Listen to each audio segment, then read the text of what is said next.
Tell you now that when I looked at that original drawing, I had absolutely no concept at all that actually the single bow here at the back that is competing against these two at the front would be lighter.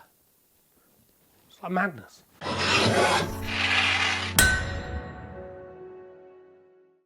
Hi, it's Todd from Todd's Workshop and Todd Cutler here, and I am back with my triple bowed Chinese siege crossbow project. And the thing about this is, if you thought it was odd, weird, exciting, complicated, I don't know, whatever it was that you thought it was, hang on to your trousers because this is going to get a lot weirder. So I came back to my model and I cannot believe what it suggests because it is just so weird, so counterintuitive. But if you thought this thing was weird and crazy before, hold your breath because it's about to get weirder. But we need to explain what's going on a bit because it's everything to do with this vector draw and this straight draw.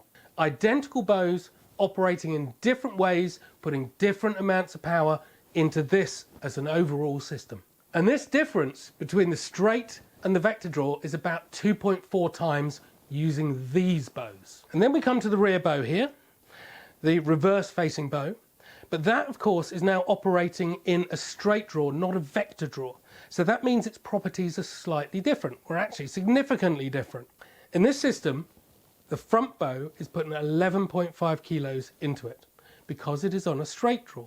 So this one, because it's a vector draw, is 4.8 kilos. So combined draw weight on these two bows at the front in this model is 16.3 kilos. So obviously you must oppose that 16.3 kilos with the rear bow, the rearward facing bow here. But this bow travels through the pulleys, so its force has to be halved. We're going to ignore the friction and the capstan effect at the moment. That way we're going to keep everything balanced. And we want all the bows to deflect the same. We want everything to be balanced because if it does, everything works at its maximum efficiency. Maximum efficiency means we can get the most draw length out of this bow, and it means that the arrow is likely to have the most thrust out of this bow. So this rear bow here needs to be half of the 16.3 that this combined is. So we're going to call it, for simple maths, 8.2 kilos, right? So that 8.2 kilos now is operating in a straight draw, not in a vector draw. So we need to define what this bow is as a vector draw bow, the conventional way that you define a bow weight. So we had our magic number from before, which is 2.4. So we divide our 8.2 by 2.4 and we get 3.4 kilos. So what that means is that these front bows in the conventional vector bow style, hand bow shooting, are 4.8 kilos, and this rear one should be around 3.4 kilos. That will give everything balance. But of course there's some friction losses in here, so I've added a little bit to that. So in this model here, this bow is running at about 3.8, 3.9 kilos, and as I said before, these are running at about 4.8. Loads of numbers. I'm sorry about that, but what does it actually mean? Well, in case I've actually just sort of like put you to sleep or anything, what that means is these two bows here, the two bows which are opposing this one bow, are both more powerful than this. And I don't mean combined, I mean each one. So this is coming in at 4.8, 4.8, 3.9. And that, as you can see, works for a fairly balanced system. Not absolutely perfect, but it's pretty darn close. To put it in an even more understandable way, if we did that as a 10 kilo bow, that would be 10 kilos and that would be 8 kilos. And I can tell you now that when I looked at that original drawing, I had absolutely no concept at all that actually the single bow here at the back that is competing against these two at the front would be lighter. It's like madness. So I might not be precisely right, but I'm pretty close. And that is exciting, because the thing is, if you thought that that was mad witchcraft stuff, there's a bit more coming. What does this all mean to the draw length and the power of this bow? Because it's still a little bit mysterious. Now, if I pull this one back, pulling on a vector draw on this bow here, that allows me to just measure it, because that's how I'm doing these ones this time round. I'm looking for the magic number of 63, there we go. So I get a draw length from here to here. That draw length, 39 centimetres.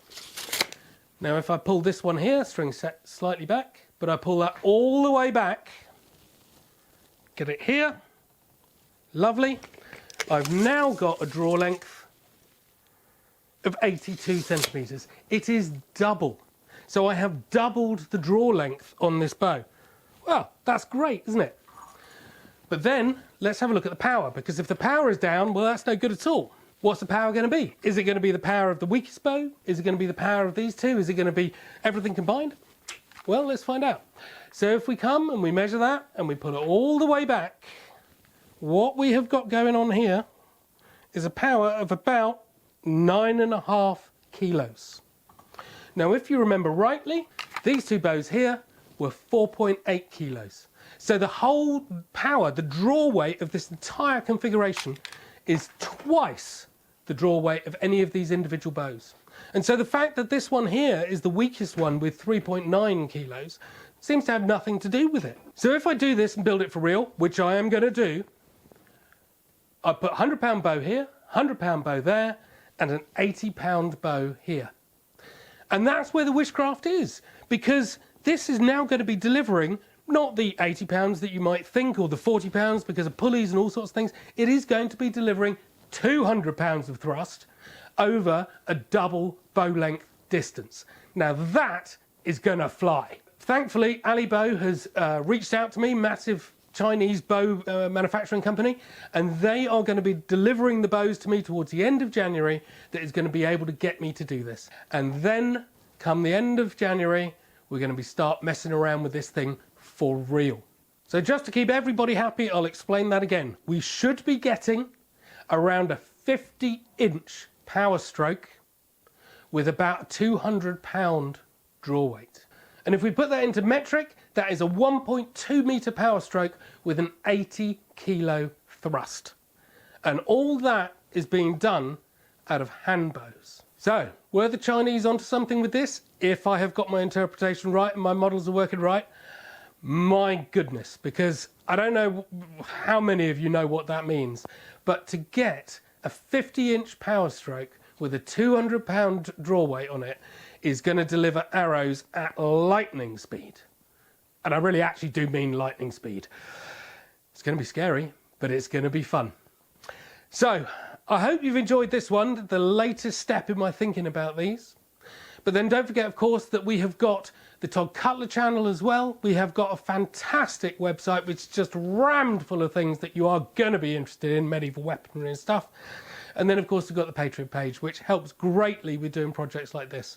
So, anyway, I hope to see you again, and genuinely, I said it last time, but the next time I see you, we are going to start building this thing. Because there is no way I'm going to forget about this one and put it in the back of a dusty closet. This one is gonna live. Anyway, see you again. I hope you've enjoyed my witchcraft, because it's an odd one, but if you can work it out, you let me know.